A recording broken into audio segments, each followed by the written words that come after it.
할렐루야. 오늘도 또 여러분을 사랑하고 축복합니다. 오늘 새벽 묵상 우리 주님과 함께 나누는 귀한 시간이 되어지길 원합니다. 오늘 말씀은 요한복음 5장 1절에서 18절까지 말씀입니다. 요한복음 5장 1절에서 18절까지 말씀인데 제가 읽기로는 6절에서 13절만 제가 읽도록 하겠습니다. 6절에 예수께서 그 누운 것을 보시고 병이 벌써 오래된 줄 아시고 이르시되 내가 낫고자 하느냐. 병자가 대답하되 주여 물이 움직일 때에 나를 못에 넣어주는 사람이 없어 내가 가는 동안에 다른 사람이 먼저 내려가나이다. 예수께서 이르시되 일어나 내 자리를 들고 걸어가라 하시니 그 사람이 곧 나아서 자리를 들고 걸어가니라. 이 날은 안식일이니 유대인들이 병 나은 사람에게 이르되 안식일인데 내가 자리를 들고 가는 것이 옳지 아니하니라. 대답하되 나를 낫게 한 그가 자리를 들고 걸어가라 하더라 하니 그들이 묻되 너에게 자리를 들고 걸어가라 한 사람이 누구냐 하되 고침을 받은 사람은 그가 누구인지 알지 못하니 이는 거기 사람이 많으므로 예수께서 이미 피하셨습니다. 아멘. 예. 오늘 이 말씀을 보면서 우리가 함께 은혜를 나누기를 원하는데 오늘 이 말씀은 조금 어려운 말씀이 될 수도 있을 것 같습니다. 하지만 우리가 이렇게 은혜를 나눌 수 있음에 감사드리고 함께 오늘 이 말씀을 묵상할 수 있기를 원합니다. 이 요한복음에서는 예수님께서 그 사역을 하시면서 유대인과 가장 크게 그리고 많이 논쟁했던 논쟁거리가 있다면 바로 안식일이죠. 오늘 이 요한복음 5장 말씀 또한 그 핵심이 안식일의 문제입니다. 안식일을 지키느냐 지키지 않느냐 하는 것이 핵심입니다. 오늘 이 본문에 들어가서 보면 이 베데스다라고 하는 연못가에서 사람들이 기다리고 있습니다. 이 사람들은 병에 걸린 사람들이죠. 그런데 이 사람들이 연못 물이 움직일 때마다 첫 번째 이 물에 들어가면 병이 낫는다는 것입니다. 그래서 이 천사가 거기에서 이제 내려와서 그 물결이 일 때 가장 먼저 들어가는 사람이 낫는다는 것인데, 그래서 이 수많은 병자들이 그 연못 물이 움직이기를 지금 기다리고 있습니다. 그때 예수님이 기다리는 사람들 중에 한 사람을 바라보고 그에게 말씀하십니다. 예수께서 이제 8절 말씀에 우리가 한번 보면요.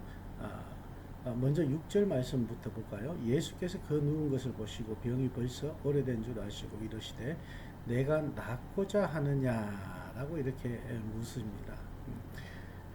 그런데 이제 7절 말씀에 보면요. 이 사람은 나를 못에 넣어주는 사람이 없어서 내가 가는 동안에 다른 사람이 먼저 내려가기 때문에 나는 나을 수가 없다라는 이런 말을 하죠. 근데 8절 말씀에 보면 예수님이 뭐라고 하십니까? 일어나 내 자리를 들고 걸어가라 이렇게 말씀을 하십니다. 일어나 내 자리를 들고 걸어가라.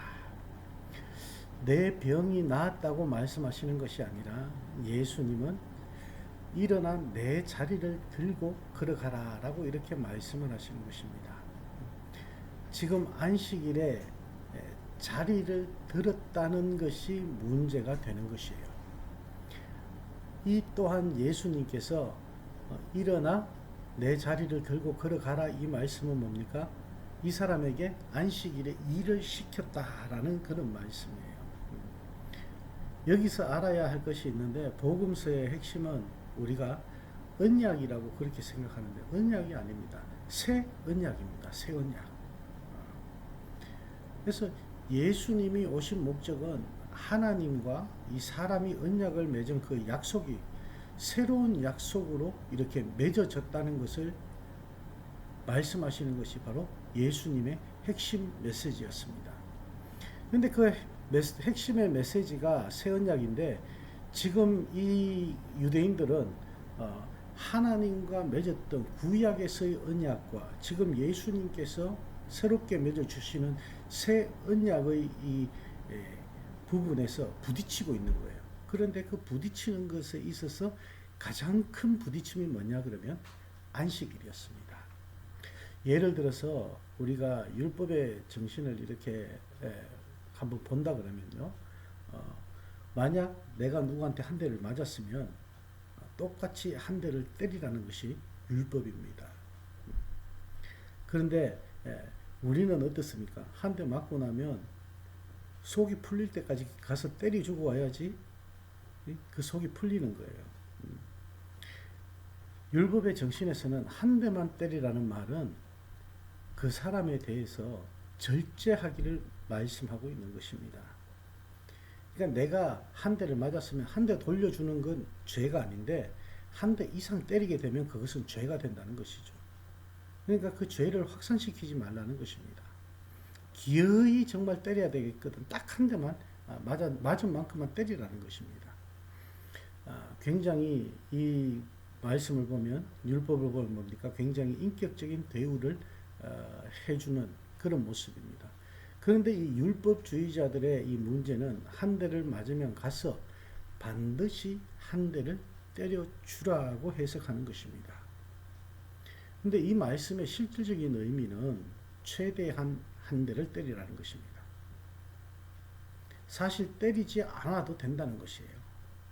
때리지 않아도 되는데 너가 정말 그 사람, 나를 때린 사람을 때리고자 하거든 한 대만 때리라는 것 의미입니다.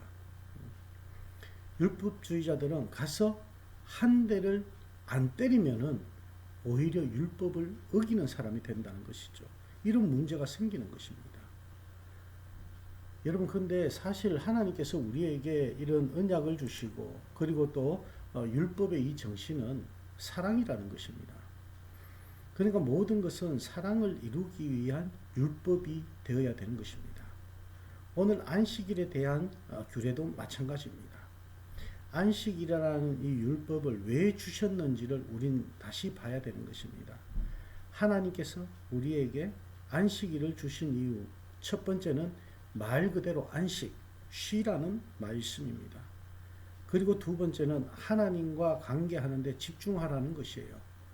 우리가 한 주간의 삶 가운데서 있었던 모든 세상적인 것들을 다 내려놓고 하나님과 직접적으로 관계를 맺자는 것이 바로 이 안식일의 목적입니다. 그래서 하나님과의 관계는 어떤 관계냐? 생명의 관계입니다. 이 안식일의 목적이 그런 것이었는데 사람들은 이것을 어떻게 문자 그대로 받아들이는 거예요. 안식일에 쓰여진 그 문구 그대로, 문자 그대로 글로 받아들인 거예요. 뭐도 하지 말고, 뭐도 하지 말고, 뭐도 하지 말고, 뭐도 하지 말고 라는 이 문구로만 본 것입니다. 그래서 사람들은 율법이라는 이 문구로 된 문자 안에 계속해서 갇혀 살고 있는 것이에요. 오늘 이 본문으로 들어가서 보면요. 38년 된 병자가 일어났습니다. 사람들은 그것을 보면서 와, 축하해 줄 일입니다. 그죠? 그런데 어떻게 합니까? 문자적으로 봤을 때 이 사람이 병에서 나은 것은 율법을 어겼다는 것입니다. 이 사람이 다시 살아났다는 이 생명에 관심이 있는 것이 아닙니다. 율법이라는 문자에 관심이 있다는 것입니다. 베데스다의 의미가 은혜의 집이라는 뜻이죠. 근데 이 은혜의 집 앞에 병자들이 다 들어누워 있습니다. 그래서 낫고자 하냐고 물으시니까 어떻게 해요? 자기를 도와주는 사람이 없어서 못 낳았다. 은혜는 은혜로 받아야지 율법주의로 받으면 우리에게 주셔도 우리가 받지 못하는 거예요. 결국은 율법과 은혜의 싸움인데 예수님까지도 어떻게 됩니까? 죄가 없으신데도 가장 정말 극악한 그런 죄인으로 만들어버리는 것이 바로 유대인의 율법이었다는 것입니다. 율법주의로 보니까 다 문제인 것이에요. 모두 다가 죄인이 되는 것입니다. 베데스다의 은혜를 받아야 될 사람들이 수없이 많이 들어누워 있습니다. 그런데 그 자체가 은혜의 자리가 되어야 됩니다. 자리 들고 일어나라고 주님이 은혜로 얘기하신 것을 우린 봅니다. 그러면 그 말씀대로 우린 그 자리를 들고 일어서서 가면 돼요. 예수님이 병자를 고치는 것이 목적이셨다면 그 베데스다 연못 앞에 누워있는 모든 사람, 그 많은 사람들 모두를 다 고쳐주셨어야 되는 거예요. 그런데 오늘 이 말씀을 보면 어떻게 합니까? 한 사람만 고침을 받았습니다. 그렇다고 그 사람만 복받은 사람이라고 말하기는 좀 그렇습니다. 사실은 그곳에 있던 사람들 모두에게 예수님께서 자리를 털고 일어나라는 그런 말씀이에요. 그래서 예수님께서 여기 8절 말씀에 우리가 보면 예수께서 이러시되 내 자리를 들고 걸어가라 이렇게 말씀을 하시거든요. 이 말씀은 거기에 누워있는 모든 병자들에게 다 해당된다는 말씀입니다. 그런데 거기에 같이 누워있던 병자들, 그곳에 같이 있던 사람들이 뭐라고 말합니까? 율법주의로 그 사람을 책망하고 있는 것입니다. 병 고침 받은 사람에게 뭐라고 말합니까? 여기에 보면은 10절에 유대인들이 병 나은 사람에게 이르되 안식일인데 내가 자리를 들고 가는 것이 옳지 않다 하니라. 안식일인데 네가 자리를 들고 가는 것이 옳지 않다는 거예요. 네가 병 고침 받은 게 옳지 않다는 거예요. 그러니까 여기 있던 사람들 모두는 율법에 갇혀 있는 사람들입니다. 오늘은 안식일이기 때문에 나는 고침을 받는 것이 다 죄라고 그렇게 여기는 사람들이었다는 것이에요. 예수님은 안식일에 대한 해석을 두 가지로 하시는데요. 첫 번째는 먼저 생명을 살리기 위한 것이고 두 번째는 자신이 안식일의 주인이라고 그렇게 말씀을 하십니다. 진정한 안식이라고 하는 것은 바로 쉼입니다. 우리가 하나님 안에서 내가 온전하여지고 완전하게 또 이렇게 쉼을 얻는 것입니다. 그런데 구약에는요, 안식일이라는 이런 정해진 시간이 있었습니다. 하지만 신약은 정해진 시간이 없습니다.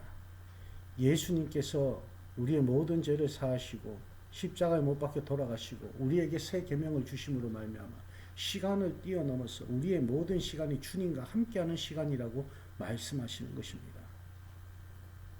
그래서 여러분들이 뭐 알고 있는 안식교나 하나님의 교회나 뭐 이런 교회들이 우리 개신교 보고 뭐라고 합니까? 안식일을 어기고 있다고 그렇게 말하는데 그것은 구약의 율법의 개념입니다. 교회가 안식일을 어기는 것이 아닙니다.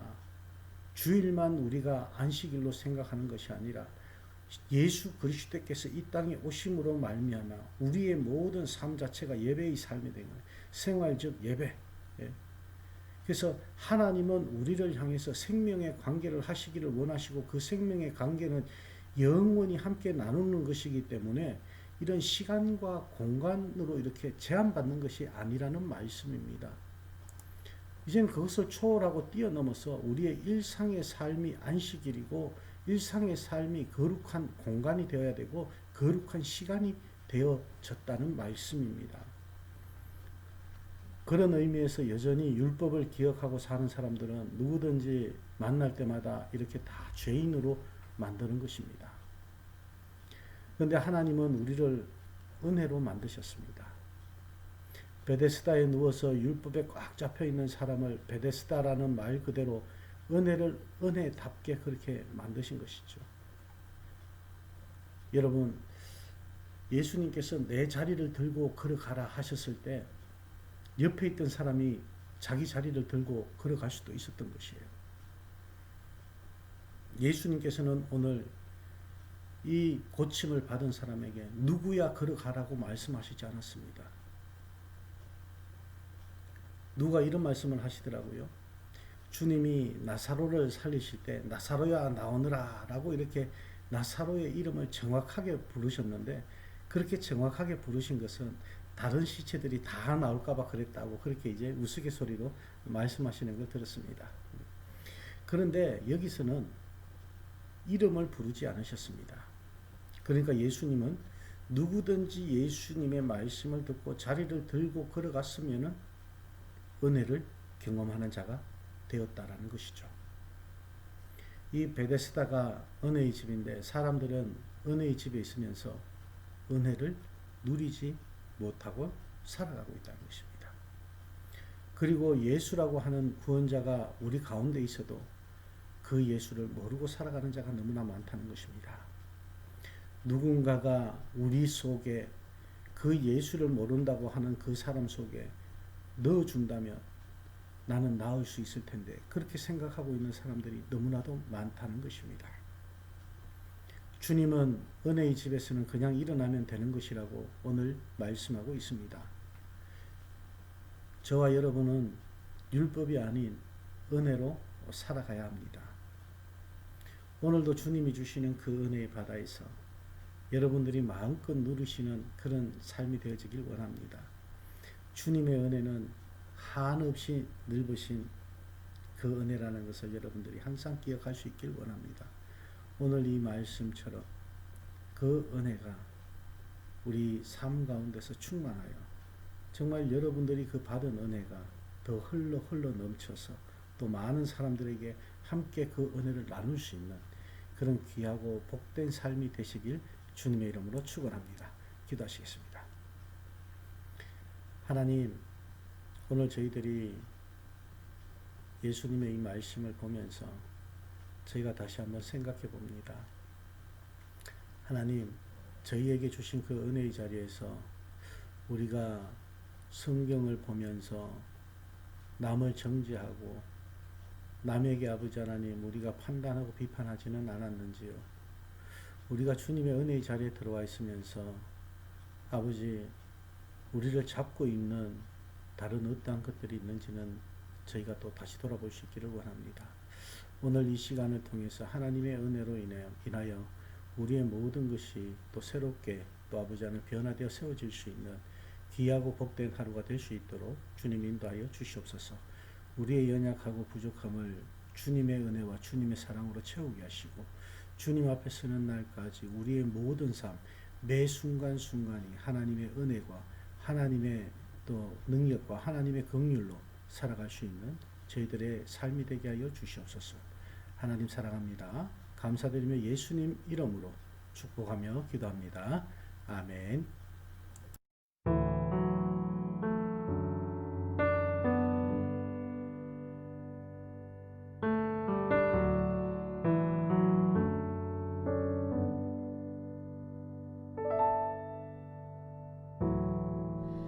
눈앞에 산이 커 보여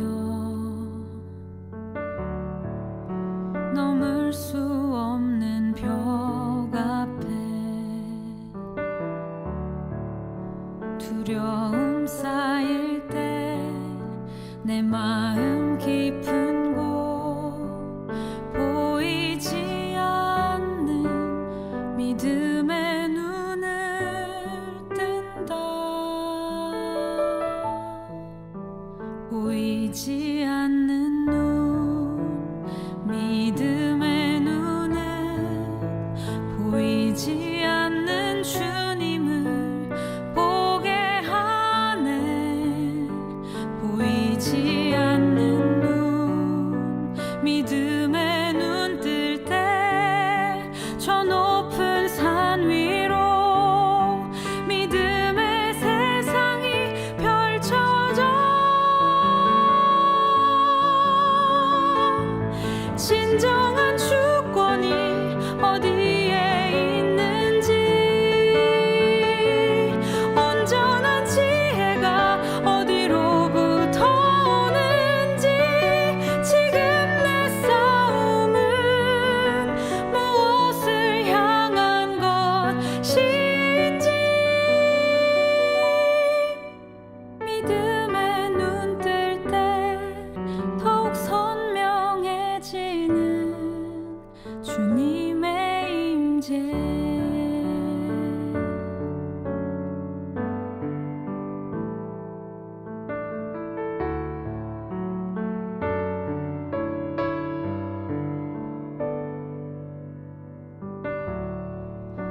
눈앞에 산이 커 보여 넘을 수